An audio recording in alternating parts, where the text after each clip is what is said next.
A paz do Senhor, meus irmãos, estamos de volta, graças a Deus, eu, Diácono Raniel Oliveira, e juntamente comigo aqui na bancada, João Felipe, Marco Júnior, a paz do Senhor. Pai do Senhor, povo de Deus, estamos felizes de estarmos aqui novamente reunidos agora, já para a nossa lição 11. Hoje o tema é abençoado, viu? Pai do Senhor, meus irmãos, que Deus abençoe vocês em Cristo Jesus. Vamos lá e tenho certeza que será uma bênção em nome de Jesus. Amém. Este é o EBD em Síntese Podcast, patrocinado, pensado, planejado pelo DENEC, Departamento de Ensino e Educação Cristã do Rio Grande do Norte, na pessoa do nosso pastor presidente, pastor Martim Alves da Silva, e do nosso diretor, pastor Reinaldo Odilo. Esse projeto nasceu de uma iniciativa trimestral com comentaristas das lições, e hoje nós estamos aqui nesse podcast abençoado, lição número 11, como foi bem falado aqui, que tem como título Proteção contra a inveja. E aí tem um texto principal, né? O coração com saúde é a vida da carne, mas a inveja é a podridão dos ossos. Muito bem. Nós estamos já pertinho de terminar alguns textos extraídos do livro de Provérbios, né? Como vocês bem sabem, caros professores e alunos, não é objeto deste trimestre um estudo panorâmico nem sequencial do livro de Provérbios, mas sim alguns temas extraídos estrategicamente para auxiliar o jovem no seu desenvolvimento. Pois bem, então nós estamos aqui falando sobre a inveja, especificamente com 3 objetivos, né? Os conselhos contra a inveja, saber o que é o vício da inveja. Rapaz, tem vício de inveja, viu, Marquinhos? Meu Ou se Deus do tem, céu. Não tem? misericórdia. Não é não, João? Povo viciado em invejar. Misericórdia. E mostrar como podemos nos proteger dela, certo? Tem uma citação aqui de Charles Swindoll, que diz: a inveja é definitivamente um dos grandes inimigos da paz interior. Como um ladrão, ela se espreita no coração, sob a proteção da escuridão, e rouba o contentamento. Muito bem. Charles Swindoll, meu querido, você criou um link na minha cabeça neste seu comentário, nessa citação colocada aqui pelo comentarista da lição. Eu li um livro, queridos, e quero trazer aqui como sugestão para você, professor, sobre este tema, não somente por causa da lição 11 ou por causa do trimestre, mas um livro que eu recomendo pessoalmente para cada um de vocês, que é A Arte do Contentamento Piedoso, obras de Thomas Watson, livro 3. Ele fala sobre a visão, a importância da visão bíblica sobre o contentamento, e nós estamos em polos opostos, inveja num polo e o descontentamento no outro polo, tá certo? Eu vou fazer algumas citações, não agora, já, mas fica o link criado aqui por Charles Swindoll, citado na lição, e eu quero trazer depois Thomas Watson nas suas citações desse livro que eu achei maravilhoso. A leitura está em Provérbios, capítulo 23, versículos 17 a 21, e Provérbios 24, versículos 1 e 2, pincelados, né? E a gente começa aqui falando sobre o texto principal, Provérbios 14, 30, como inveja como elemento psicossomático, né, Marco Júnior, que traz para o corpo os efeitos danosos daquele que acolhe isso no seu coração, né, Marquinhos? Será que isso tem efeito no corpo mesmo, hein? Será que isso tem Com influência certeza. no estresse, nas preocupações, nas doenças? Com certeza. Quando a gente analisa essas questões, a gente vê hoje que a depressão, a crise de ansiedade e síndrome do pânico têm se atrelado através de pequenas janelas que se abrem ou pela falta de uma característica atribuída à Bíblia, ou também pela presença de uma característica atribuída àquilo que não vem da parte de Deus. E somando-se a isso, a gente, pelo menos eu me lembro muito do Salmo 73, quando Asaf escreve o Salmo e ele fala de acho que é um dos salmos mais lindos que eu já li na Bíblia, É o porque meu preferido. é muito bonito esse salmo. Ele mostra o contentamento onde o contentamento daquele que serve a Deus precisa estar. Asaf faz esse contraste entre aqueles que servem a Deus, estão na casa do Senhor e não, entre aspas, no caso dele, não recebiam benefícios financeiros ou não eram bem de vida. E ele via os ímpios, ou seja, aqueles que também estavam na casa do Senhor, mas não tinham uma vida de devoção correta ao Senhor, prosperando mais do que ele. Mas aí Deus faz com que ele tenha uma visão de como é que é o fim daqueles que hoje prosperam, mas não têm a Cristo. Isso não quer dizer que quem tem Cristo não possa prosperar, mas na cabeça de Asaf, isso ficou uma nuvem muito negra, uma nuvem negra ficou na cabeça dele, e por isso ele desencadeou uma crise de ansiedade, talvez pelas palavras com o que ele escreve, uma angústia desenfreada por conta da prosperidade dos ímpios e a aparente, vamos dizer assim, pobreza dos justos, onde ele se coloca como justo. Então, falar sobre a inveja como uma doença do corpo é sim.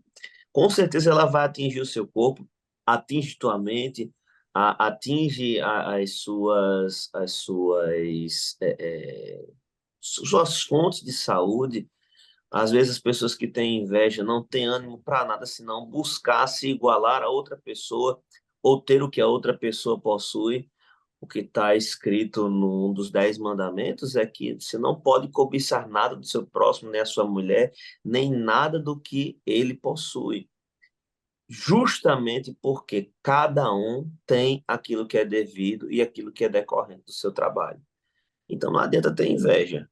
Você só pode possuir algo se você lutar por aquilo e tiver condições, não apenas de lutar por aquilo, mas de manter aquilo pelo qual você lutou. Marquinho, tem uma pesquisa científica que identifica a área do cérebro responsável pela inveja. O nome desta área é córtex dorsal anterior. Nesta área, né, eu não sei dizer assim mais ou menos onde, mas diz que as pessoas muito invejosas, elas tendem a ter uma grande atividade nessa região, que também é responsável pela dor física e está associada à dor mental, córtex dorsal anterior, que é a mesma área das dores física e mental e também da questão a dor física, a dor mental, associada à dor mental, com relação à inveja, é o mesmo local no cérebro. Pois é, e isso é uma coisa que a gente veio descobrir recentemente, digamos assim, mas isso é uma coisa que o próprio Salomão, observando tantas coisas como ele observou, o Asaf no Salmo 73, que Marquinhos citou aí, que é o que a gente conhece hoje em dia como as doenças psicossomáticas, é a psique interferindo no soma. A gente vê que Asaf disse que lá no Salmo 73, no verso 21, ele diz assim: meu coração se azedou e eu sentia picado nos meus rins. Ele sentia dores nas entranhas dele pelo sentimento que aquele pensamento que ele estava tendo causou.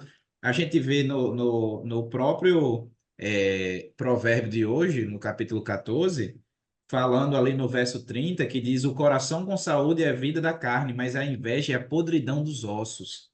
No capítulo seguinte, no capítulo 15, a gente vê ele dizendo que o coração alegra formoseia o rosto, mas pela dor do coração o espírito se abate. E outros versículos também vão dizer que enfraquece os ossos também. Então, assim, apesar de ser uma coisa que foi um boom, né, em algum tempo atrás, falando sobre essas questões de doenças psicossomáticas, Salomão, Davi, todo esse pessoal já tinha essa ideia de doenças psicossomáticas, ó, há muito tempo atrás, que eles sabiam que se a mente deles estivesse baseada na palavra, estivesse baseada nos preceitos, nos princípios bíblicos, daquilo ali que eles já tinham na época, nos mandamentos, eles viveriam muito melhor inclusive não iam passar por certas dores que eles sabiam que eram casados exatamente porque aqui o coração do homem não estava bom. Muito bem, nós A temos in... aqui, ó. Raniel, Pois a não, Marquinhos, inveja, completo. a inveja que Saul tinha de Davi era tão terrível. Ô, rapaz, eu ia falar, 1 Samuel 18. Não pode ler mente dos outros, não pode ter ler mente dos outros, não, Marquinhos. Mas é 1 Samuel 18, vá. Mas a inveja que Saul tinha de Davi era tão terrível, que os espíritos maus, a ordem do próprio Deus, vinham contender com a mente de Saul, e isso apertava a mente dele ainda mais para que ele lutasse contra aquele a quem Deus havia escolhido. Tudo isso porque as pessoas que sentem inveja, isso é um dado empírico pessoal. Empírico pessoal. Isso é o que é o que eu acabo observando, às vezes, com as circunstâncias ao meu redor. As pessoas que sentem inveja umas das outras, elas geralmente se incomodam com a felicidade do outro, se incomodam com a maneira com a qual os outros conseguem as coisas e elas não conseguem, se preocupam com a maneira como Deus trata essas pessoas e elas não se sentem tratadas por Deus da mesma forma, entendeu? É uma gama de circunstâncias. Então, nesse quesito, Saul tinha inveja de Davi, porque Davi era ungido de Deus, foi Davi quem foi corajoso e enfrentou Golias. Deus deu a vitória a Davi. O povo de Israel amava Davi. Fizeram canções para celebrar a vitória de Davi contra Golias. E todas as coisas que você imaginar de boas aconteceram na vida de Davi. Então Saul fez o quê? Em vez de ele se alegrar com a alegria do outro, ele prefere não se alegrar e fazer alguma coisa a respeito. É, 1 Samuel 18, 7 diz: E as mulheres dançavam e cantavam. Saul matou milhares e Davi dezenas de milhares. O camarada, o Imagina aí você, o camarada, rei de Israel, escutar um negócio desse, rapaz. o camarada não gostava muito, não, viu? Ó, vocês falaram aí do Salmo de Asaf 73, eu quero falar do Salmo de Davi 37. É o contrário de 73, no versículo 7 também. Ele diz: Descansa no Senhor, espera nele, e não te indignes por causa daquele que prospera em seu caminho, por causa do homem que Exatamente. executa astutos intentos. Então, não é só a inveja daquele que está melhor do que você. Existe já na alma humana uma certa inquietação, e eu vejo muito isso que eu trabalho com pessoas, né? Eu sou engenheiro civil, e às vezes que eu pego o contra-cheque de dois funcionários, ele não se incomoda com o dele desde que esteja maior do que o do outro, sabe, Marquinhos? Então, quando o outro está maior, ele vem questionar a equipe de administração e dizer assim, por que que o meu está menor do que o dele? Não é que o dele está ruim, é porque está menor do que o do outro, né?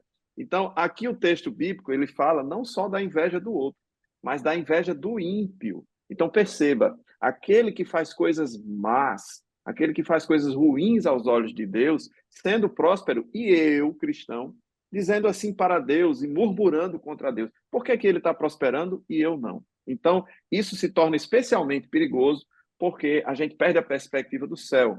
E uma das citações que eu quero trazer desse livro que eu falei, né, a Arte do Contentamento Piedoso, né, ele faz umas citações muito interessantes e numa delas, falando sobre a questão de contentamento e de você se sentir bem com aquilo que Deus te deu, ele diz assim: um cristão contente carrega consigo o céu.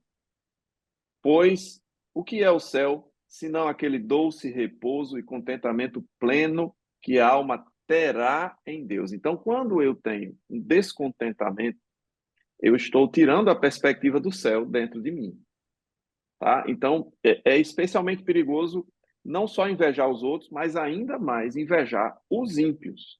E é nisso que os salmistas estão falando. A gente falou de 1 Samuel 18, né, que é a inveja clássica de Saul contra Davi, mas a gente tem também a primeira grande inveja, que é Gênesis Caim e capítulo Abel. 3, né? Gênesis Bem, capítulo Abel. 3, e ali vocês sabem, e isso um pastor me disse, e eu ouvi atentamente, ele disse, o primeiro crime nasceu no culto, viu, Marquinhos?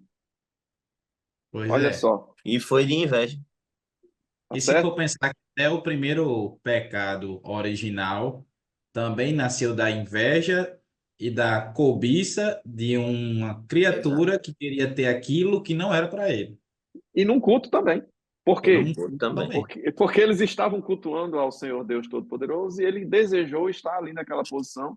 Vindo para a terra, agora nós temos Caim e Abel, ambos apresentando um culto, e a inveja nasceu no culto. Então eu não me surpreenderia se hoje, dentro da igreja, vendo obreiros e pessoas que ocupam posições e desenvolvem tarefas, que haja inveja, porque teve uma deferência do pastor, porque um ocupa uma cadeira diferente da sua, porque um tem uma consagração melhor do que a sua, melhor entre aspas, tá? Porque alguém desenvolve um trabalho e é chamado para eventos e festas e recebe comendas e tal, e ali vai nascendo a inveja no coração das pessoas e alguém diz, mas eu estou indo para o culto, mas não se surpreenda, querido, porque a inveja, o pecado, a queda de Satanás ocorreu no culto, a inveja que gerou o primeiro homicídio da história nasceu num culto, então nós devemos, como crentes, como jovens, vigiar muito mais em virtude disso, né? Então, Inclusive, a terceira parte aqui da primeira parte da lição, né, 1.3, fala de não ter inveja da pessoa violenta. É claro, é um desenvolvimento da ideia que a gente já vem falando. Mas fala, João. Isso. inclusive, é um ponto também que a revista vai trazer aqui sobre a questão de que não ter inveja do homem violento e também tratar que é, a inveja ela acaba gerando o ódio. Exatamente porque a inconformidade com aquilo que a pessoa tem é tamanha que cega as pessoas. Recentemente eu estava escutando um rabino falar sobre uma questão assim de inveja e ele contou uma história dizendo que, obviamente de forma lúdica, dizendo que dois vendedores que disputavam numa praça estavam sempre ali disputando para quem vendia pelo menor preço para não ver o outro prosperar. Então um era por três, o outro ia lá por dois, o outro por preço de custo, depois o outro começou a dar de graça, só para ver a clientela vindo para ele e não para o outro. E nessa situação, esses dois cidadãos, uma hora Deus vê e diz assim: eu vou escolher um deles para abençoar. E aí manda um anjo, e o anjo chega lá e diz assim: olha, você foi escolhido para que receber uma bênção fenomenal do próprio Deus. Agora só tem uma coisa. Se você pedir uma coisa, o seu amigo do outro lado vai receber em dobro. Aí ele fez, então não tem conversa. Quero ficar cego desse olho aqui, ó. Você vê, você vê na história que até tem um certo cômico, mas uma lição de que, poxa, a pessoa tem tanto preocupação de ver o outro prosperar também, que isso gera nela uma questão de que eu vou pedir uma.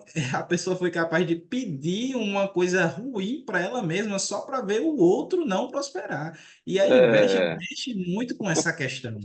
A inveja mexe muito com essa questão de que eu não estou feliz com a minha situação e muito menos com a situação do meu próximo. E os mandamentos foram resumidos em amar o próximo como a si mesmo e amar a Deus sobre todas as coisas também, né? veja como isso é cruel. As piores casos de inveja estão entre amigos. E os casos de assassinato, quando a polícia vai investigar, vai direto para a família. Então, é muito perigoso esse sentimento. Na segunda parte da lição, ele conceitua, inclusive, esse sentimento, que é uma palavra de origem latina, né? Invedere, que significa olhar mal. Se os teus olhos forem maus, todo o teu Todo o corpo teu corpo terá trevas. terá trevas, e é bem isso, né? É uma palavra latina que fala do sentido da inveja como a forma como eu olho. E é bem isso. Eu posso ter olhos puros ou olhos imundos, né? E toda situação, todo quadro que está pintado na minha frente vai ter tons de cinza ou tons coloridos, e eu quem dou as cores. Não, eu falei bonito agora, né? É, então, O pessoal está ficando falando, filósofo. falando de uma palavra de origem latina, eu quero trazer uma outra citação desse livro aqui. Eu recomendo muito, tá, gente, esse livro. O Imperador Juliano, isso foi um comentário de Gregório de Nazianzo. Gregório de Nazianzo, ele cita um comentário do Imperador Juliano, dizendo o seguinte: ele abriu mão da perseguição, não por piedade, mas por inveja, porque a igreja crescia e se multiplicava muito rapidamente. Então, olha que coisa séria. Um observador da época, né, italiano também, ele disse: o imperador Juliano não deixou de perseguir o povo porque ele foi piedoso, não. Mas era a inveja que era grande demais, porque a igreja crescia e se multiplicava. Quanto mais perseguia, quanto mais matava, mais a igreja crescia. Então ele viu que aquele sentimento dele estava fazendo a igreja crescer mais. Ele disse: então eu vou parar de perseguir só para ver se eles diminuem. Olha só, Marquinhos, que coisa terrível, né? Então, esse conceito de inveja é uma coisa muito séria e realmente é um sentimento que destrói vidas, destrói famílias, destrói ministérios, né? Destrói carreiras. E a gente precisa vigiar, fazer o autoexame, né? A lição fala sobre isso, Você né? falou de ministério aí, Raniel. Eu me lembrei de uma historinha de Jesus com os discípulos. Os discípulos estavam se perguntando, mas rapaz, quem é que vai ser o maior dentre nós? Aí a mãe de dois veio interceder pelos filhos. Senhor, bota esses meninos perto do Senhor quando estiver lá no céu. E No não lado sei o do quê. Aí Jesus olhou assim e repreendeu todo mundo. E demonstrou que a humildade, ela, a mulher de Zebedeu, a humildade, ela precede a honra.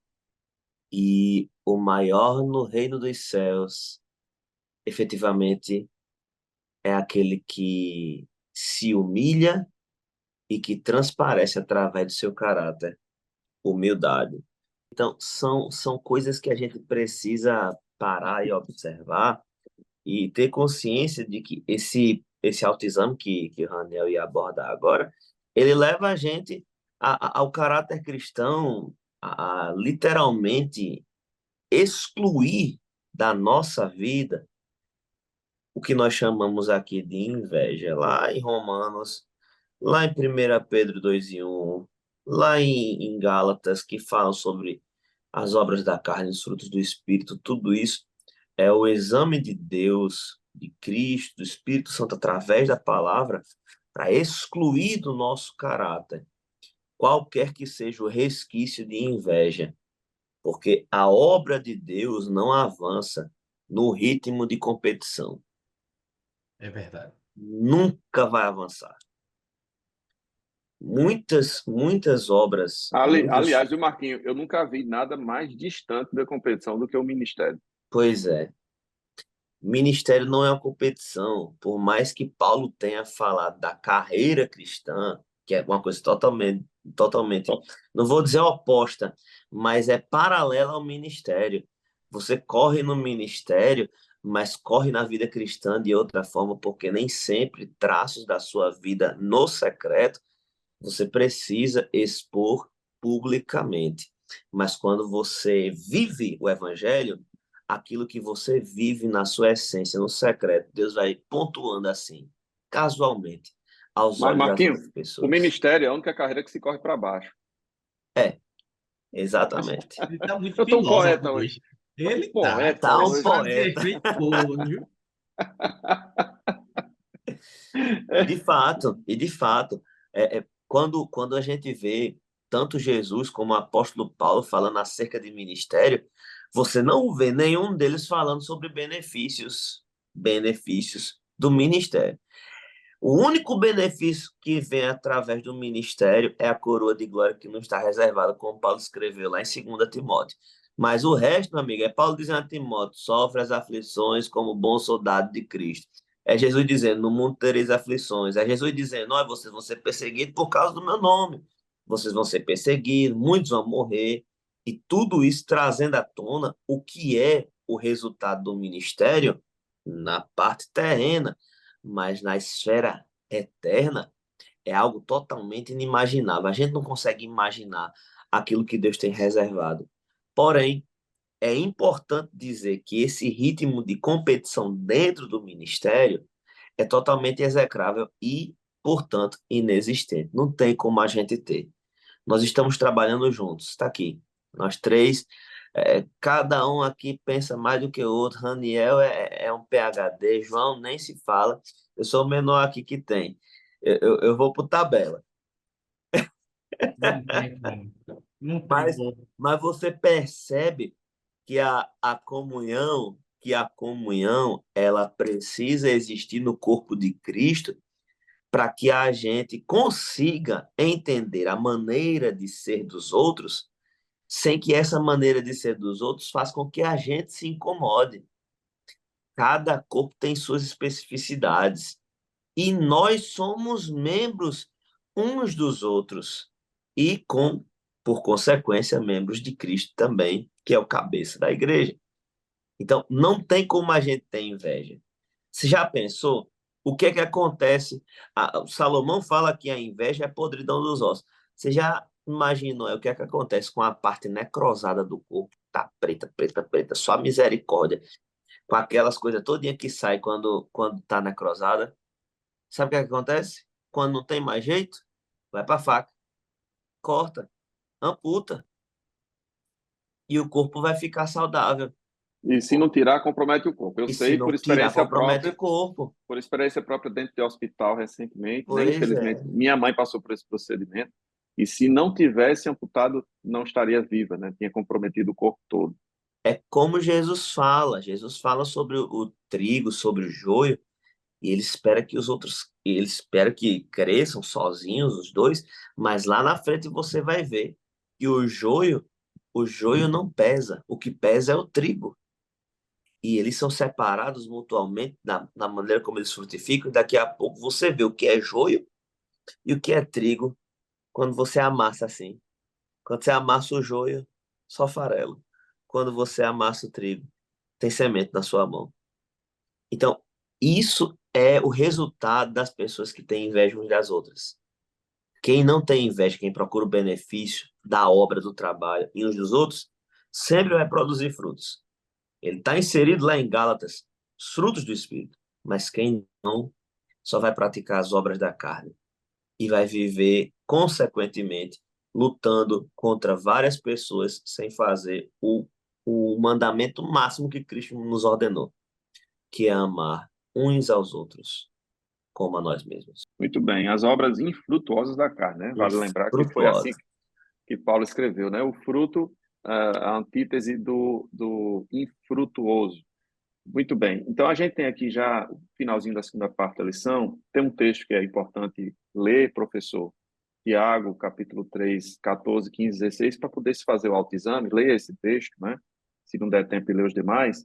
Porque ele fala de se tendes amarga inveja, sentimento faccioso em vosso coração, não vos glorieis nem mintais contra a verdade. Essa não é a sabedoria que vem do alto, mas é terrena, animal e diabólica. Meu Deus. Porque onde há inveja e espírito faccioso, aí há perturbação e toda obra perversa. Essa palavra perturbação é muito interessante, porque quem anda com a inveja não tem paz. Isso foi o comentário de Charles Swindoll, né? A gente falou aqui também outras coisas, porque onde você deseja ter paz, não há espaço para inveja. É o contentamento. Então, faça sempre o paralelo da inveja e do contentamento, porque o descontentamento é uma praga, tá certo? E a inveja de alguém é o descontentamento apontado. Eu estou apontando aqui para alguém especificamente. Então, isso é a inveja. Então, nós temos aí o autoexame, cada um faça o seu, e isso Paulo escreveu aos Coríntios, capítulo 11, né? Examine-se, pois, o homem a si mesmo. Isso é uma prática cristã necessária, tá certo? E nós temos aqui a vacina, nós temos aqui a proteção, é a terceira e última parte da lição, falando sobre o estilo de vida pecaminoso. Nós estamos em tempos de redes sociais, nós estamos em tempos de publicação da vida que se parece ter. Isso tem causado muitos males às pessoas, porque elas olham a vida dos outros achando que é só aquilo ali que está sendo mostrado. Eu nunca vi ninguém postar um boleto, ou postar um cartão de crédito que não se pagou, ou postar no hospital, ou postar uma doença grave. Ninguém posta essas coisas. Então, a gente é atraído só pelo que é bom, né? E, infelizmente, esse é um estilo de vida pecaminoso que o homem implantou nas redes sociais, que o crente não anda vigiando, né, se baseando por esse tipo de coisa, novelas, revista caras, revista isso, aquilo, outro, porque isso é falso, isso é fake, isso é fabricado, isso não é real. E isso tem levado muitas pessoas a doenças mentais, a problemas sérios de saúde, depressão, ansiedade, porque elas não conseguem acompanhar o que o outro tem. Então, tem solução para isso? Tem. Nós devemos nos proteger, obviamente, começando pela palavra, pela aplicação da palavra, com seus princípios simples e profundos, né? Colocando a justiça de Deus, a piedade, como balizador, como grande bandeira do nosso dia a dia, né? Sempre pensando no outro. Eu me lembro de Jó, ele foi todo aquele processo, né? Aquele bate-papo muito desgastante com seus amigos. Ele foi abençoado no momento em que ele venceu a sua dor e orou pelos seus amigos. E olha que coisa curiosa, porque o evangelho ele é assim antitético, ele é invertido, ele é estranho, ele é esquisito. É verdade, é assim. Marquinhos, você está fazendo assim por quê, Marquinhos? Não falei bonito de novo? Meu Deus. É porque de fato é assim mesmo. As pessoas não, quando o mundo pensa que a gente está perdendo, é aí que a gente está ganhando. Quando o Isso, mundo garoto. pensa que a gente está se prejudicando, é aí que a gente está sendo abençoado. Quando o mundo pensa, fulano tá perdendo dinheiro, tá perdendo tempo, tá perdendo tudo. Não, não. Aos olhos do Senhor nós estamos ganhando. Olhe só o que é que Paulo fala em Romanos 12. Não se deixe vencer pelo mal, mas vença o mal com o bem. E Paulo disse ainda no versículo anterior. Ele disse: olha, se teu inimigo tiver fome, dá-lhe de comer. Se tiver sede, dá-lhe de beber. Fazendo isso, amontoará as brasas sobre a sua cabeça. E é muito E importante a se, e gente. se tudo der errado, no 19 ele diz: minha vingança eu retribuirei. Exatamente, desse jeito. Então, a Os gente. crentes que gostam de cantar tem sabor, tem sabor de mel, né? Não, Para não, cantar a esse eu vitória. não curto. Mas Cuidado com essas coisas, hein? Com triunfalismo, hein? Cuidado. exato, mas é importante a gente não desejar um estilo de vida pecaminoso que leve, que influencie o nosso coração a querer fazer coisas. Ó, você que é líder de jovens e está nos assistindo, você que é jovem, irmão, eu tô com inveja do meu amigo. A gente andava junto, a gente ia para a igreja junto. Agora o camarada tá namorando, diz que vai casar, eu tô sozinho. Eu tô com inveja dele porque ele vai casar. Eu fiquei agora sozinho. Eu digo, meu irmão, vá orar para você arranjar uma esposa também, rapaz, pelo amor de Jesus Cristo, vai ficar para titia, é? Pelo amor de Deus. Ou às vezes é um líder, rapaz, o fulano fez um congresso top ali no canto. Vou tentar fazer melhor ainda. A obra de Deus, ela se faz com o entendimento de você compreender as necessidades do lugar que você está e a capacidade organizacional do lugar que você está também. Não é sobre fazer mais do que o outro, é sobre fazer para a glória de Deus. E é por isso que muitos têm batido com a cabeça na parede porque querem fazer mais do que o outro. Mas não querem fazer mais para a glória de Deus. Querem fazer com que os eventos tenham números expressivos, igrejas lotadas, mas não fazem para a glória de Deus. Então, às vezes, os eventos e a liderança e todas as outras coisas ficam como uma latinha batendo seca no meio do deserto quente. Não influencia em nada, só faz barulho, não tem qualidade nenhuma, não tem a ação do Espírito e não tem a eficácia verdadeira que é a mudança de vida através da palavra de Deus. É 1 Coríntios 13, né? O sonzinho só Isso, retinindo, né? Se não tem isso, amor, esquece, é só barulho esquece. e não vai produzir fruto, né? E, Marquinho, você falando sobre inveja do ministério do outro, do trabalho desenvolvido pelo outro, eu descobri, estudando e lendo, que as invejas mais perigosas, né? A carga de inveja mais perigosa é aquela que está associada à família. Primeiro, porque a família é um projeto de Deus. Segundo, porque o sucesso pessoal, profissional ou ministerial depende apenas de um, mas o sucesso da família depende de pelo menos dois. Então, isso é ainda duplamente invejado, porque muitos querem e não conseguem, porque ainda que você se esforce, você é um. Mas para que uma família tenha sucesso é necessário o empenho de dois.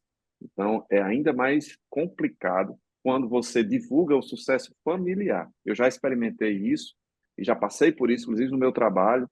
As pessoas não se incomodam quando eu falo que sou bem-sucedido, ou que eu ganho bem, que eu vivo bem, que eu como bem. Não, elas não se incomodam. Agora, se você postar uma foto da tua família sorrindo, feliz, alegre, rapaz, isso dá tanto trabalho, tanto problema. E Dá. a gente tem que vigiar. Cuidado, viu, professor, jovem, vigie. Não seja você o instrumento que vai despertar inveja nos outros também, tá? A gente só falou do invejoso, mas às vezes a gente fala, esquece de falar do provocador. Às vezes a gente faz o papel do provocador, a gente fica estampando o nosso sucesso, aquilo que a gente conquistou, no rosto das pessoas indevidamente. Não faça isso também. Seja humilde, seja simples, dê glória a Deus, remeta a Deus todo o teu sucesso, toda a tua prosperidade. E eu não estou falando de dinheiro, não estou falando de dinheiro. Então, tribute a Deus tudo aquilo que Ele te deu e Isso não é seja sobre dinheiro. agradecido. Não é sobre dinheiro. Então, tribute e seja grato, seja agradecido. Você quer um remédio contra a inveja, contra o descontentamento? Eu dou um remédio agora, fortíssimo. Chama-se gratidão. Um coração grato é um coração tratado, é um coração que amadureceu, é um coração cheio de Deus, é um coração próspero. E aí sim eu posso falar de um coração próspero, porque ele é cheio de gratidão, ele enxerga Deus em tudo.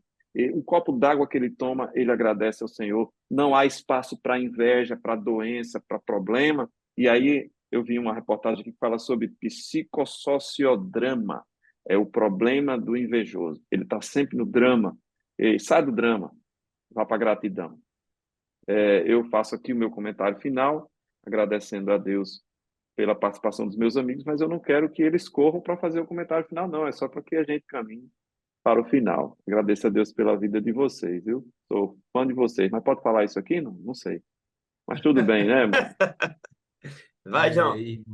Irmão Raniel, Marquinhos, eu fico pensando que as pessoas que geralmente se deixam levar muito pela inveja são pessoas que, além de não viver muito bem, que é isso que o foco da lição traz, sobre a questão de você acaba se atrapalhando quando você se torna uma pessoa invejosa, né? Não age com coração sábio, como diz no último ponto. Porque a pessoa que é invejosa, ela tende muito a reclamar, a ser ingrata, a murmurar, e aí vira uma coisa que no hebraico se chama lashon hara, que Meu significa Deus, fala de novo. língua maldita. Lashon Eita, hara, Jesus. língua Ele, maldita. ele guardou melhor para o final, viu? Esse rapaz é Guardou. inteligente. É Este verdade. conversa. Mas e esse termo, assim, mexe muito com as, deve trazer muito essa questão de que, poxa, você está sendo um agente de maldição para a sua vida e para a vida dos outros. Isso é de se pensar, né? E a inveja traz muito disso. 2 Coríntios 13. Quanto ao mais, irmãos meus, regozijai-vos. Contentamento. Foi falado aqui. Sede perfeitos. Ande com o pensamento, como ele diz aqui, voltado para as coisas de Deus. Sede consolado pela palavra de Deus. Sede de um mesmo parecer. Vivei em paz. E o Deus de amor e de paz será convosco. Esse é o coração daquele que decide valorizar a presença de Deus acima dos sentimentos facciosos que tem dentro do coração.